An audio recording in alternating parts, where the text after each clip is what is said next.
চাওক উজনিৰ বাণিজ্যিক প্ৰাণকেন্দ্ৰ তিনিচুকীয়া চহৰৰ লাজ লগা পৰিৱেশ আজি এই মুহূৰ্তত দৰ্শকসকলক দেখুৱাব বিচাৰিছোঁ। এয়া তিনিচুকীয়া চহৰৰ ৰাজপথ, কিন্তু ৰাজপথ নহয় পুখুৰী। প্ৰত্যেকটো চহৰৰ প্ৰত্যেকটো পথৰৰ দুৰৱস্থাই এই ৰূপ দেখিবলৈ পোৱা গৈছে তিনিচুকীয়া চহৰত। তিনিচুকীয়া চহৰখন উজনিৰ বাণিজ্যিক প্ৰাণকেন্দ্ৰ বুলি কোৱা হয়, আৰু যিখন বাণিজ্যিক প্ৰাণকেন্দ্ৰৰ লাজ লগা ছবি প্ৰকৃততে বাস্তৱ ছবি এইখন।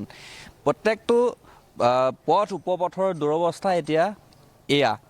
এই মুহূৰ্তত মই উপস্থিত আছোঁ তিনিচুকীয়া চহৰৰ পৰা চলিহা বৰদলৈ নগৰক সংযোগ কৰা যিটো মূল পথ, আৰু এই পথটোৱেদি বিধায়ক সঞ্জয় কিষাণৰ ঘৰলৈ অহা যোৱা কৰা হয়।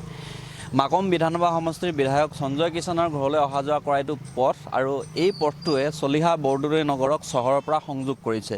কিন্তু এই পথটোৰ দুৰৱস্থা চাওক, এককাল সদৃশ পানীৰে ভৰপূৰ হৈ আছে তিনিচুকীয়া চহৰৰ এইটো পথ, আৰু এই পথটো যথেষ্ট গুৰুত্বতা আছে। আৰু এই পথটোৱেদি চলিহা বৰদলৈ নগৰবাসীয়ে চহৰলৈ ওলোৱা সোমোৱা অহা যোৱা কৰিব লগা হয়। দৈনিক শ শ যান বাহন চলাচল কৰে এই পথে দিয়ে, কিন্তু এই পথৰ দুৰৱস্থা, এই পথৰ জৰাজীৰ্ণ অৱস্থাই এতিয়া সকলোকে যমৰ যান্ত্ৰণা ভুগিবলৈ বাধ্য কৰাইছে। সকলো পথচাৰী এতিয়া যমৰ যান্ত্ৰণা ভুগিছে, আৰু এই মুহূৰ্তত স্থানীয় লোক আছে যিহেতু এই পথটোৱেদি তেওঁলোকে অহা যোৱা কৰে। আমি তেওঁলোকৰ সৈতে অকণমান কথা পতাৰ কাৰণে চেষ্টা কৰিম, যিহেতু এই পথটোৰ দুৰৱস্থা অতিকৈ শোচনীয়। যিহেতু যেন পথ নহয় পুখুৰী। মই অকণমান কথা পাতিম যে এই পথটো কিমান দিনৰ পৰা বেয়া হৈ আছে, কিমান দিনৰ পৰা এনেকুৱা হয়? 2 বছৰমান হৈ গ'ল আজিলৈকে ৰাস্তাটো বনা নাই। আমি কিমান কষ্ট পাইছোঁ মানে ক'বলগীয়া নাই।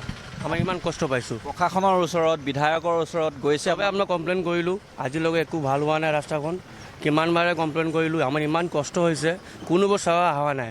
আগতে গাৰ্বেজ চিষ্টেম নাই, গোটেই মানুহ আহে তাত জাৱৰা পেলাই দিয়ে। ইমান মানুহখন আহি পিনি চাই কিমান লেতেৰা লাগি আছে, কোনো একো একশ্যন নাই। চবে কিমান কমপ্লেইন কৰিলোঁ, জাৱৰা গাড়ী অহা নাই। কিমানবাৰে কমপ্লেইন কৰিলোঁ, জাৱৰা গাড়ীয়ে অহা নাই।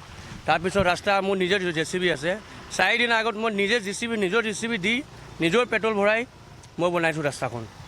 মানুহজন ইমানে কমপ্লেইন কৰিছে, এবাৰ তোমাৰ JCB আছে তুমি বনাই দিয়া। মই নিজে দি বনাইছোঁ, কাৰণ চৰকাৰ ক'ত আছে সেইবিলাক গমেই পোৱা নাই আমি।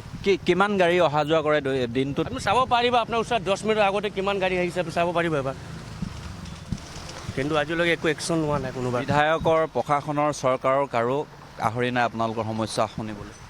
তিনিচুকীয়াখন কমাৰ্চিয়েলি এটা হাব বুলি কোৱা হয়, বাণিজ্যিক প্ৰাণকেন্দ্ৰ, কিন্তু তিনিচুকীয়া চহৰৰ এইটো ৰূপ আপুনি কেতিয়াবা পৰিকল্পনা কৰিছিলে, কেতিয়াবা ভাবিছিলে তিনিচুকীয়া এনেকুৱা ৰাস্তা হ'ব? হয় নহয়, কেতিয়াবা কল্পনা কৰা নাই আমি এনেকুৱা হ'ব যদি। চাওক, বাণিজ্যিক প্ৰাণকেন্দ্ৰ তিনিচুকীয়া চহৰৰ পথসমূহৰ দুৰৱস্থা এতিয়া এয়া এটা লাজ লগা ছবি, এখন বাস্তৱ ছবি, যিখন ছবিয়ে এতিয়া সাধাৰণ গঞাক, সাধাৰণ জনতাক এতিয়া ভাবিবলৈ বাধ্য কৰাইছে।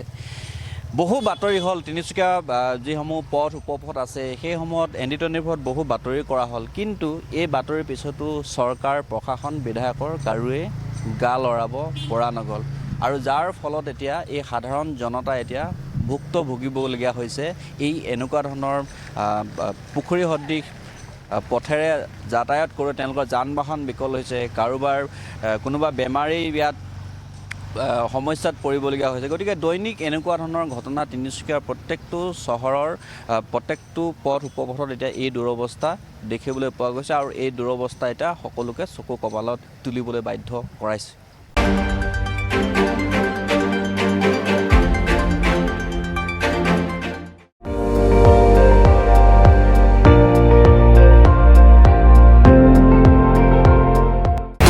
আপুনি চাই আছে ND24, সৰ্বশ্ৰেষ্ঠ নহয়, সৰ্বোত্তমৰ দৌৰত।